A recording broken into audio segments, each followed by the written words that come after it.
when we are talking about the way that we work, part of the reason that we work the way that we work is because we enjoy that setting. I enjoy being there for deliveries. I enjoy doing emergency surgeries. I enjoy kind of the unknown, like, okay, I don't know what the heck is coming through the door. It can be very scary for people, a really big source of stress for people. They're like, I don't like running to the danger. I'm okay preventing the danger, but I don't want to run to it.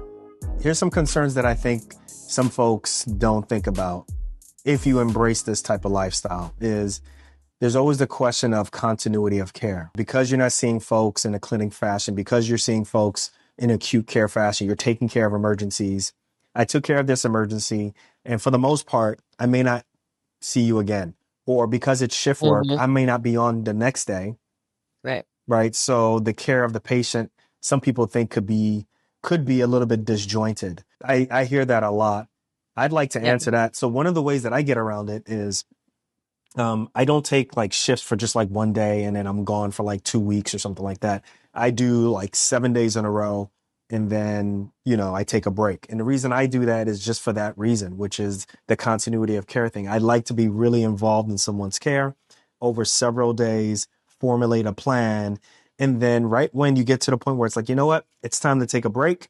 I let the patients know, I let the patient's family know that, hey, I'm going off shift, but we have this sign out process where I talk to my partners. They'll take care of you over the next couple of days, several days. And we talk about, what's the best way to take care of you and stuff.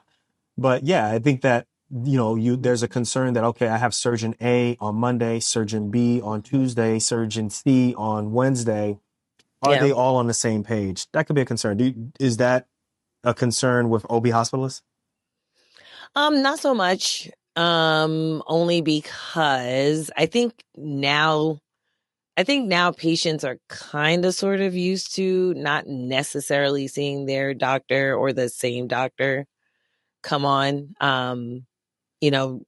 I think patients are getting used to like maybe starting the delivery or starting the labor process with a doctor and then potentially ending up with another doctor who actually delivers them, depending on how long that process is, right? Especially in induction, who might start out. I mean, you can tell people are used to that when it makes it on TV. Because you remember, what's the movie where the guy knocked up that girl? Was it called Knocked Up? Katherine Heigl? Yeah, was it Seth Rogen and Katherine Heigl? Remember? I never saw that movie, but yeah, I've heard about it.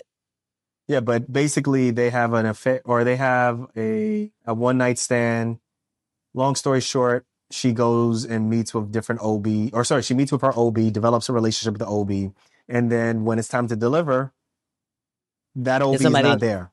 It's somebody else. And now they got to navigate through the emotions of, specifically for her, I've been with this one OB for, I don't know, 8 months, 9 months, or however long. And now there's somebody else new who's going to deliver me. I don't know you. Yeah, I've never seen that movie, but I didn't know that was part of it. But yeah, I mean, I think that people are used to it. I have had patients, right, where I work now be like, have I seen you in the office before? And I'm like, nope, I only work in the hospital. And they're like, oh, okay. Cause I know I haven't seen you before. I'm like, yeah, no, I only work in the hospital. And I haven't had any issues. I've never had a patient go, no, that's not true. Actually, I had one patient who was like extremely distraught because she wanted one of the partners in particular. To deliver her. And I was like, well, he's not on call, right? Like, I'm on call. I'm like, don't worry. You're going to be fine, X, Y, and Z. By the end of it, she was like, oh my God, I'm so happy you were my doctor, blah, blah, blah, blah, blah. So, I think that, that's part of it is navigating, helping patients navigate through the emotions, particularly on OB, that you're going to come to the hospital and it's not going to be necessarily the doctor that you've seen in the office, that it might be somebody else. And I'm sure there are other specialties that are like that. Do you think there's a chance that it could lead to laziness or kicking the can down the line? Like, is there going to be, do you see that at all? Where, okay, well, I'm only here for a couple of days. I don't want to do anything too definitive. So let me wait till somebody else comes on and go from there. I'm going to tell you this, and I know the doctors are going to be up in arms when I say this, but I actually, thankfully, where I work right now, everybody is great. I've never had a can kicked down the road, but I have been in other places where the can has been kicked down the road. And you know who kicks the can down the road?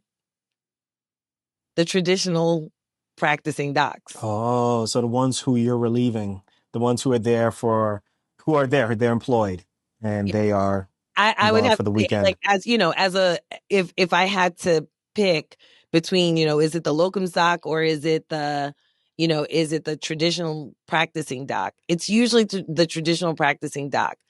And I say this not as an insult. I say this because of the question that we are answering, right? And I've said this before on the show, right? Where you're doing a lot. You're doing a lot, right? And so now you've got to reckon with the fact that you are on call and all of this craziness is going on. It's midnight, it's 1 a.m, it's 5 a.m. And guess what? You know where you got to be in a couple of hours? In the office, in the OR, in the somewhere, right? If you're lucky, you get to be off on that day. That's if you're lucky, because not all practices work like that. Because I was at a hospital where the doctors didn't have the 24-hour call on and then have guaranteed 24 hours off. So I've seen that. And not to be insulting, but you got to avoid a little bit of work so that you can conserve your energy. Otherwise, you're not going to have energy to be able to see patients in the morning and for the entire day, because you didn't get time off between your call and going back to the office or having to go to the OR and do a full day's worth of elective cases. So yeah, that's where I see kicking the can down the road. But what that says to me is, yo, these doctors are tired and we need Yeah, the another doctors are solution. the doctors are Yeah, tired and the doctors are we need a tired. solution. Um, I don't see it as much as folks think that it occurs. It doesn't occur that much, but that's a leadership problem, in my opinion, right? That's a Mm-hmm. leadership problem. Like you have to have a strong person who's leading the department, who is plugged in, who shows up at sign outs consistently, may not need to be there daily, but who's there and kind of knows the pulse of what's going on with the program, what's going on with the patients, and can say, Mm-hmm. hey, like, you guys talked about this on Monday. Why are we still dealing with this on Friday? Right. And Mm-hmm. it's not you have to do X, Y, and Z type of thing from that person, but it's a guys, like we've been talking I'm about this observing issue. something. Right. I'm observing something, and as the department lead or as the chairperson, I got to step in and say, like, are we really doing what's right for the patient? That's what I think, Mm-hmm. right? Yeah. So I do agree with you. I do on time oftentimes see if I'm relieving someone who's there, um, who's employed. It was A lot of permanent. Right. times permanent. A lot of times it's like, well, you're the locums guy. You're gonna come and handle everything. They're gonna pay Mm-hmm. you a certain amount, and then you get to leave. So like, we're gonna work the hell out of you for a weekend. Or we're going to work the hell out of you for 24 hours and, you're going to be able to go away and you'll recover. You'll be okay. Mm-hmm. Mm-hmm. So yeah, I do see that. But Yeah. with everything that is, with good with shift work, there are some things that are bad. Like you just got to take the good with the bad. And I Yeah. think that overall, provided that this is what you're really passionate about, this is what you really enjoy to do, right? For me, I enjoy surgery. But to be honest with you, I really enjoy taking care of people when I don't know what's going to happen. I know Mm-hmm. following an algorithm works for me. I know that there's the practice, there's the art. I know that there's the bedside manner, but this is what I'm really, really good at.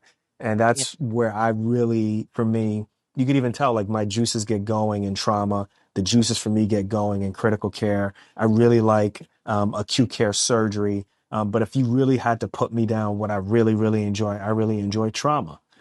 And, I feel like we all, in some form or fashion, I really wish that we got a window into this while we were medical students, as Mm-hmm. well as young residents, so that we can start positioning ourselves for this so that when we hit the ground running as attendings, we kind of know what moves to make. But, this is just kind of part of it. And we hope I that think, this thing. yeah, I think it's a process though, right? Because when I was a resident, when I was a resident, I thought that I would like office.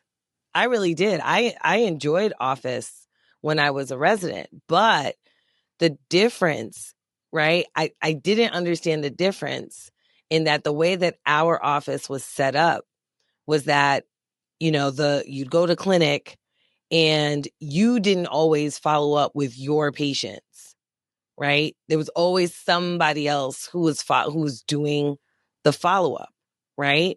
And so it just wasn't the same. So you had this window, but it was tinted. You know what I'm saying? The window was tinted, so there was an attending who, she would go through a lot of the labs, right? She would go through a lot of the tests and the ultrasounds and everything.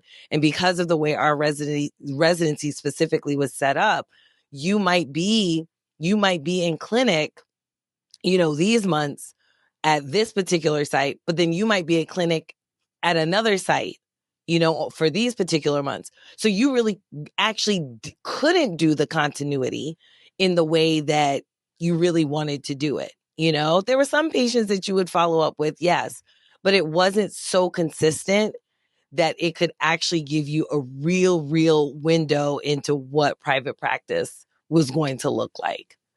So, I thought I was going to enjoy office until I actually had to do it as an attending. And I was like, oh, this is for the birds. Oh, that for me, that's what I thought also. But I'll tell you when I realized I didn't like clinic was when we were working in Kansas together, when we were working with Dr. Durrett. I Mm, loved the please surgeries. and thank you and things. I didn't Shout out to like Dr. Robin Durrett. I didn't like the clinic at all. I didn't like the clinic. I You didn't just like that. I understood it. I was like, okay, this is Hmm, where he's getting hmm. his patients from. This is Right, where he's following up right, with his patients. That right. just wasn't the part that I really enjoyed. I Yeah. enjoyed everything that happened in OR. I enjoyed seeing the inpatient consults. I Hmm. even, like the referrals. I enjoyed that stuff. But I don't know. The But office. Hmm. listen, Jamar, good question, man. Keep up with giving us these really great questions.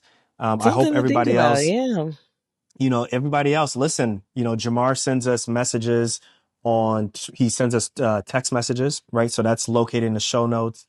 There, you can also email us. There's also something called fan mail where you just click on a link in the show notes and you send us a message. So there's multiple ways. It's Instagram. Some people even send us messages on YouTube. They see our videos on YouTube and they respond and they will have a question there. So listen, like we take all comers. Wherever you're consuming this information, you know where to find us. Send us questions. We'll come after and look at those questions and let you know when, we're going to put those episodes out there. So any parting words you want to say before we get out of here?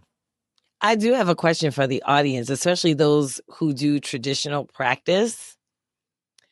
I want to know, for those of you who do traditional practice and you are bogged down with your inbox in terms of looking at labs and looking at all these, different results, knowing that majority of your results, specifically for primary care, that knowing that majority of your results are going to be within the normal range, would you be comfortable if you had another qualified physician who could look at those results and essentially weed out all of the norms for you so that the normal values are looked at by a qualified physician in your specialty, look those, up and essentially say, okay, this is normal, this is normal, this is normal, so that your inbox only has the ones that are abnormal so that you can deal with those. And I asked that because that was a gig that I had once. In essence, guys, would you be cool with having a locums basically focus on the clinical labs, like the labs that Your come inbox. in clinic and look at Mm-hmm. everything that's there when they come in after hours and kind of alert you if there's something that's out of whack. If they're normal, they don't really show up in your radar. But if they're Mm-hmm. abnormal, they'll kind of do the things that you need to do. Yeah, I got Yeah. you. That's a good Yeah. question. So That's a I'd good love to question. know what the audience thinks about that. For the Because that was record, a I gig just that I met had.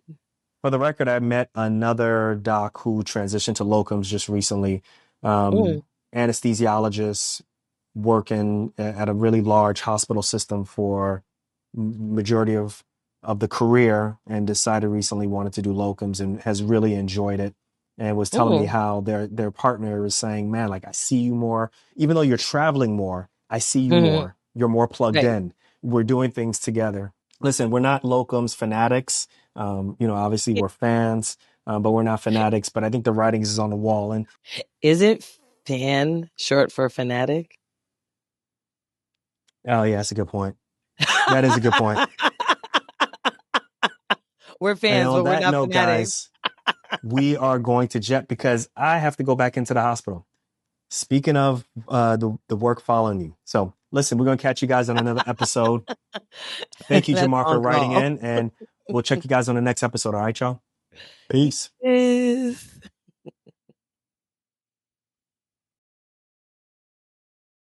Yo, we are both tired.